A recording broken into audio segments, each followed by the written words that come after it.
வணக்கம். மீண்டும் ஒரு பதிவில் என்னுடைய சேனல் வாயிலாக உங்களை சந்திப்பதில் மிக்க மகிழ்ச்சி அடைகிறேன். ஒரு முக்கியமான பதவி சரியானவர்களை தான் சென்றடைகிறது என்பதற்கு எடுத்துக்காட்டாக சென்ற வார கதையை கண்டோம். அதன் தொடர்ச்சியாக இக்கதையும் காண்போம் வாருங்கள்.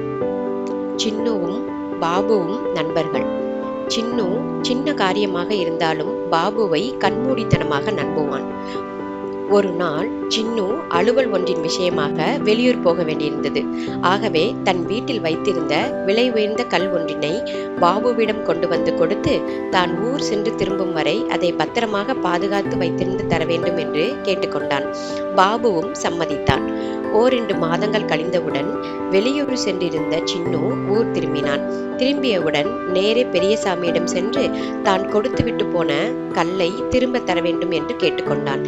இதை கேட்ட பாபு ஆச்சரியப்பட்டவன் போல் நடித்து பின்னர் சிறிது நேரத்துக்கு பிறகு, என்ன சின்னு, என்னிடம் விளையாடுகிறாயா அல்லது கேலி ஏதாவது செய்கிறாயா? சிறிது நேரத்திற்கு முன்னால் தானே வந்து நீ கொடுத்த கல்லை வாங்கி போனாய், மீண்டும் வந்து கேட்கிறாயே, இது உனக்கே நியாயமா என்று கேட்டான். இதை கேட்ட சின்னு பெரிதும் திடுக்கிட்டு போனான். நீ என்ன சொல்கிறாய் பாபு? நான் ஊரில் இருந்து வந்து 2 மணி நேரங்கள் கூட ஆகவில்லை. வந்தவுடன் முதல் தடவையாக உன் வீட்டிற்கு வருகிறேன். நான் ஏற்கனவே வந்து வாங்கி போனதாக கூறுகிறாயே, இது மோசம் என்று கூறினான். நான் ஏன் உன்னை மோசம் செய்ய போகிறேன்? நீ என் நண்பன் அல்லவா? நான் சொல்வது பொய் என்றால் இவர்களை கேட்டுப்பார், உண்மை விளங்கும். இவன் என் வீட்டிற்கு சலவை துணி கொடுக்க வந்தவன் நான். மற்றொருவன் குயவன், இன்னொருவன் முடி வெட்டுபவன். இவர்கள் மூவரும் நான் உனக்கு விலை உயர்ந்த கல்லை திரும்ப கொடுத்த போது கண்ணால் கண்ட சாட்சிகள் என்று மூவரையும் காட்டினான். அவர்களும், ஆமாம் ஐயா, நீங்கள் கொஞ்ச நேரத்துக்கு முன்னால் தானே வந்து வாங்கி போனீர்கள் என்று பாபு சொன்னதை ஆமோதித்தனர்.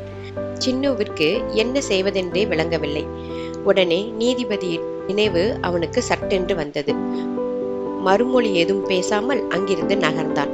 நேராக நீதிபதியிடம் போய் நடந்ததை கூறினான். பாபு பொய் சாட்சிகள் தயாரித்து வைத்திருந்ததையும் கூற தவறவில்லை. நீதிபதி தீவிரமாக ஆலோசித்தார். பின்னர், உன்னுடைய கல்லின் அளவை எனக்கு களிமண்ணினால் செய்து கொடு என்று கூறினார். சின்னுவும் செய்து கொடுத்தான். அதன் பிறகு அவனை ஒரு அறையில் தங்க வைத்தார். பாபுவுக்கும் சாட்சிகள் மூவருக்கும் தனித்தனியே ஆள் விட்டு அழைத்து வர செய்தார். நடந்ததை விசாரித்தார். பாபு சொன்னது போலவே மூவரும் ஒரே பதிலை கூறினார்கள். இதை கேட்ட நீதிபதி அவர்கள் 4வரையும் தனித்தனியான அறைகளில் அடைத்து 4வர் கையிலும் ஒவ்வொரு களிமண் உருண்டையை தந்து, சின்னுவிடம் தந்த கல் எப்படிப்பட்டது என்று இதன் மூலம் செய்து காட்டுங்கள் என்று உத்தரவிட்டார். பாபு சரியான அளவில் கல் உருவத்தை தயாரித்து விட்டான். கல்லை பார்த்தே அறியாத துணி வெளுப்பவனும் முடி வெட்டுபவனும் பானை செய்பவனும் தங்கள் தொழிலுக்கு ஏற்ற வடிவங்களை தயாரித்தனர். துணி வெளுப்பவன் தேய்க்கும் கல்லை போல வடிவம் செய்தான். முடி வெட்டுபவன் சாணை கல்லை போல வடிவம் செய்தான். பானை செய்பவன் சுழலும் சக்கரத்தை போல செய்து கொடுத்தான். பின்னர் நீதிபதி சிறிது நேரம் கழித்து ஒவ்வொருவரும் செய்த வடிவத்தை பார்த்து தெரிந்து கொண்டார். பாபு ஏற்படுத்திய சாட்சிகள் பொய் சாட்சிகள் என்று விளங்கிவிட்டது.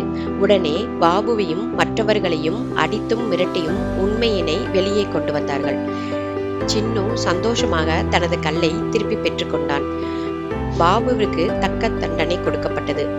அவனுடன் ஒத்துழைத்த பொய் சாட்சிகள் மூவருக்கும் கடும் தண்டனை விதிக்கப்பட்டது.